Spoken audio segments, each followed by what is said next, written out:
नमस्कार मंडळी, आज मी तुम्हाला एक शॉर्ट फॉर्म इंट्रोड्यूस करणार आहे आणि त्याच्या रिलेटेड एक किस्सा पण सांगणार आहे. तर शॉर्ट फॉर्म आहे हू हू ची पुपू.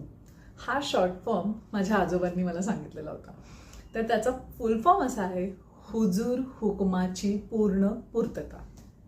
म्हणजे कसं आहे की आपण आपल्या आजूबाजूला खूप जणांना हा ना सांगकाम्या होईनामे, म्हणजे अशी लोक जी त्यांना जे काम सांगितले ते तसंच्या तसं पूर्ण पार पाडणार, त्याच्यामध्ये काहीही ॲडिशनल किंवा काहीही कमी करणार नाही, स्वतःचं डोकं लावून. तर किस्सा असा आहे की माझी मुलगी 6 वर्षाची आहे, तिचं सध्या वेकेशन चालू होतं, म्हणून मग मी ऑफिसला जाताना तिला काहीतरी होमवर्क देऊन जायची. तर तिला मी हिंदीचं होमवर्क दिलेला. मी लिहिलेलं राईट क ख ग घ डॉट डॉट डॉट. तर तिला हे नाही माहीत आहे की डॉट डॉट डॉट म्हणजे जेव्हा काही टू बी कंटिन्यू असतं तेव्हा आपण तिकडे डॉट डॉट डॉट लिहितो.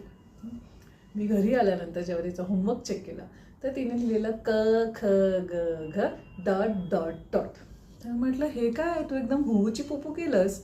म्हणे असं काय हुची पुपू नाही, तू लिहिलेलं क ख ग घ डॉट डॉट. म्हटलं अगं डॉट डॉट डॉट म्हणजे टू बी कंटिन्यू, म्हणजे तू पुढे पूर्ण बाराखडी लिहायची अशी माझी अपेक्षा होती.